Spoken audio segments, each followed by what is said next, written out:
10 mensonges au sujet de la sexualité que nous avons tous entendus au moins une fois. Installez-vous, la vidéo promet d'être épicée.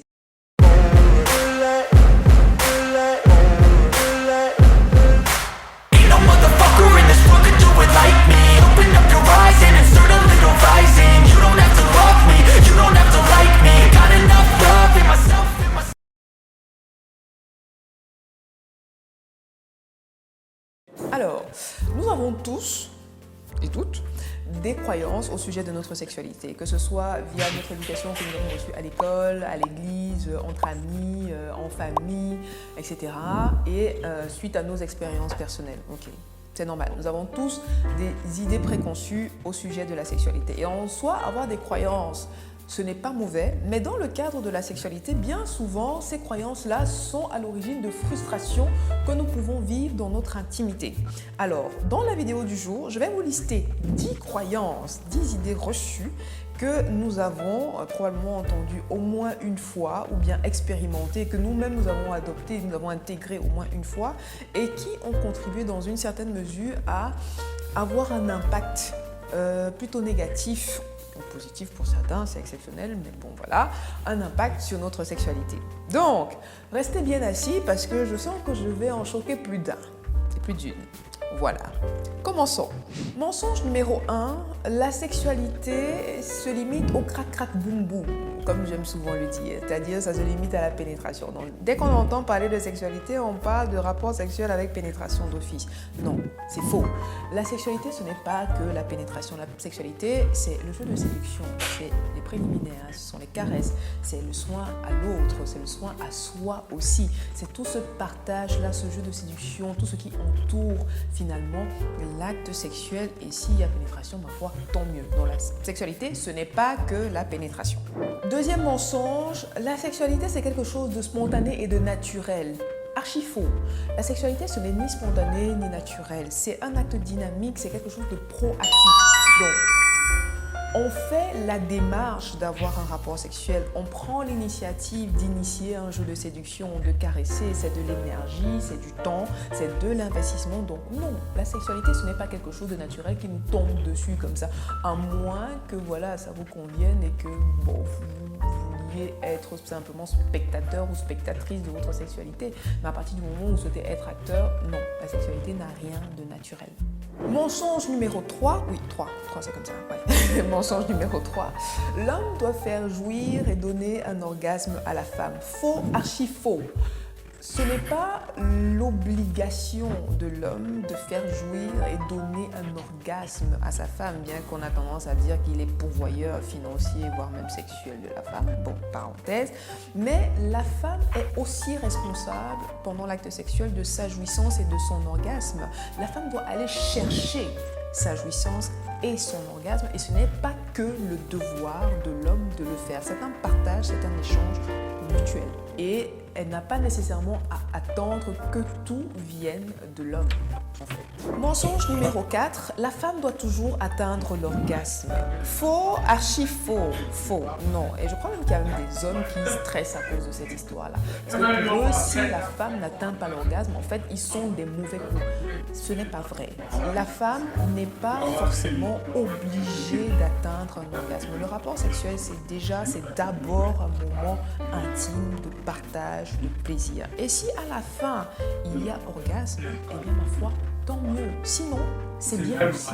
Mensonge numéro 5, j'adore celui-là. La première fois, c'est toujours la meilleure. Le mensonge du siècle. C'est faux, archi faux. Non, la première fois, ce n'est jamais la meilleure. Non, jamais, non, j'exagère. La première fois, ce n'est probablement pas la meilleure, d'accord? Parce que souvent, on se focalise sur les scènes de films où on voit la première fois qui est très torride, très machin, etc. C'est du cinéma. C'est le film. Ouais, c'est le film. Ça ne se passe pas comme ça la première fois. La plupart du temps, la première fois, c'est l'une des fois les plus ratées. Pourquoi? Parce qu'il y a du stress, parce qu'il y a de la maladresse. Parfois même, on peut avoir un certain inconfort. L'homme peut éjaculer même rapidement à cause de tout ce contexte de stress-là. Donc la première fois, non, ce ne sera pas forcément la meilleure. Et d'ailleurs, la bonne nouvelle, c'est que le rapport sexuel commence à devenir réussi à partir de la 3e voire 5e fois. Alors il faut un peu de patience. Donc ce n'est pas un cas perdu, mais quand vous allez pour la première fois, ne vous dites pas forcément que ouais, je vais atteindre mon pied. Non, pas forcément. 6e mensonge, les hommes ne pensent qu'au sexe. C'est faux. C'est faux. Parce que je l'entends souvent, hein, parfois même en discussion avec des amis. Dès qu'un homme vous met une main, votre homme vous met une main sur la fesse, je ne parle pas d'un homme lambda. Okay? Un homme lambda qui vous met une main sur la fesse, c'est interdit, ça c'est encore autre chose. Mais votre homme, il passe dans la cuisine et puis il vous met une main sur la fesse. Ça ne veut pas forcément dire qu'il a envie d'avoir un rapport sexuel avec pénétration là tout de suite. Okay? Un homme qui vous fait un câlin et qui commence à faire frotti-frotta dans votre dos, non, ça ne veut pas forcément dire qu'il veut un rapport sexuel là tout de suite, maintenant. Un homme qui a une érection, ça ne veut pas forcément dire qu'il a envie de vous pénétrer là tout de suite, maintenant. L'érection, c'est un réflexe et ils n'ont pas forcément systématiquement au bon moment un bon contrôle sur leur érection. D'accord? Donc, voilà. 7e mensonge, un homme qui ne bande pas est un homme qui ne nous aime pas ou qui ne nous désire pas. C'est faux. Ce n'est pas toujours le cas, en tout cas. Un homme qui ne bande pas, ça peut être parce qu'il est fatigué, parce qu'il est stressé et plein d'autres raisons. Okay? Donc, un homme qui n'a pas une érection, je vous ai dit précédemment que l'érection c'est un réflexe. Donc, peut-être qu'il y a un souci au niveau de son érection, ou peut-être que psychologiquement il y a un contexte de fatigue, d'anxiété qui sont à l'origine de sa faible ou bien de son absence d'érection. Donc, ça n'a pas forcément à voir avec le désir qu'il peut éprouver pour la femme qu'il a en face de lui. Mensonge numéro 8. La femme doit toujours dire oui aux moindres sollicitations de son partenaire. Ça, c'est faux. Que ce soit par devoir conjugal ou que sais-je, non. Aussi vrai que les hommes sont dans des situations où ils n'ont pas envie parce qu'ils sont fatigués, stressés, leur quotidien fait que, etc., et bien c'est la même chose pour les femmes. Et donc, lorsque vous, messieurs, vous n'avez pas envie, ça peut arriver également que madame n'ait pas envie aussi. Moi, personnellement, je suis contre le fait que la femme se force à avoir des rapports sexuels avec son partenaire par devoir. Pourquoi? Parce que c'est la porte ouverte aux troubles sexuels, notamment vaginisme, dyspareunie, baisse du désir sexuel, etc., etc. Et même pour vous, messieurs, ce n'est pas confortable d'avoir des rapports sexuels avec une femme qui n'a pas envie, parce qu'au niveau de votre phallus, ça peut être douloureux. D'accord? Donc, non, la femme ne doit pas systématiquement dire oui à toutes les sollicitations sexuelles de son partenaire. Non. Mensonge numéro 9, gros mensonge numéro 9. Les femmes préfèrent un coït prolongé. C'est faux, archi faux.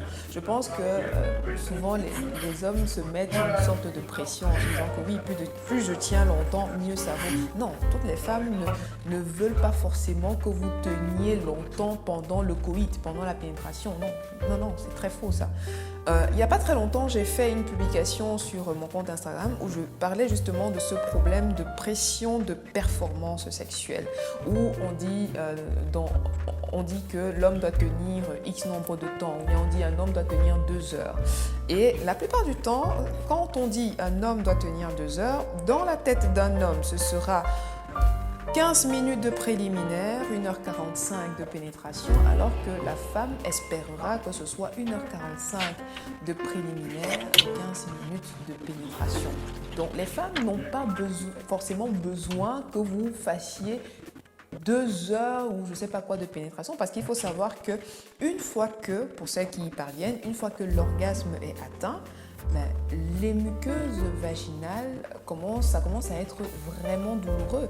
Au fur et à mesure que le coït, que la pénétration se fait, la lubrification vaginale diminue et chez les femmes mono-orgasmiques, comme je l'ai dit précédemment, quand elles ont atteint l'orgasme, continuer la pénétration longtemps, ça peut devenir douloureux. Donc ce n'est pas forcément un bon plan pour elles que vous continuez le mouvement de va-et-vient. Okay? Donc souvent, l'astuce que vous avez de dire oui, moi je te laisse d'abord avoir ton orgasme et après je vais venir. C'est très bienveillant de votre part, c'est super, mais sachez que chez les femmes mono-orgasmiques, c'est-à-dire chez les femmes qui ont tendance à n'avoir qu'un seul orgasme, parce que oui, il y a des femmes qui peuvent avoir plusieurs orgasmes au cours d'un même rapport sexuel, chez les femmes mono-orgasmiques, ça peut devenir douloureux par la suite. Donc non, les femmes n'ont pas forcément envie que le rapport, que le coït dure longtemps. Non, ça c'est très faux. 10e mensonge, le besoin de sexualité est principalement masculin, c'est surtout une affaire d'homme. C'est faux, c'est très faux, archi faux. Le besoin de sexualité, c'est un besoin humain, simplement, homme comme femme. Le désir sexuel peut varier d'une personne à l'autre, peu importe le genre, que vous soyez homme ou femme, on s'en fout. Le désir sexuel peut varier d'une personne à l'autre. Le désir sexuel varie également d'un moment à un autre. Il est vrai que chez les hommes, l'excitation sexuelle peut survenir, peut arriver beaucoup plus rapidement. Vous êtes beaucoup plus facilement excitable que les femmes chez qui ça peut prendre un peu plus de temps. Mais encore, il y a des femmes qui sont aussi rapidement excitables. Mais le désir sexuel, la sexualité, ce n'est pas que l'apanage des hommes, c'est l'apanage de l'humanité. Et la sexualité contribue à notre bien-être et surtout à la survie de notre espèce. Voilà, donc autant de mensonges qui contribuent à générer de la frustration dans notre sexualité, que ce soit par rapport à notre complexe de performance, de perfection. On part déjà avec des protocoles prédéfinis, comme quoi tout acte sexuel doit se solder par une pénétration et un orgasme forcément. Oui, la pénétration, ça reste un acte beaucoup plus intime qui est très appréciable et très agréable quand ça se fait dans les bonnes conditions et qu'il y a réellement du plaisir échangé, mais ce n'est pas une finalité obligatoire.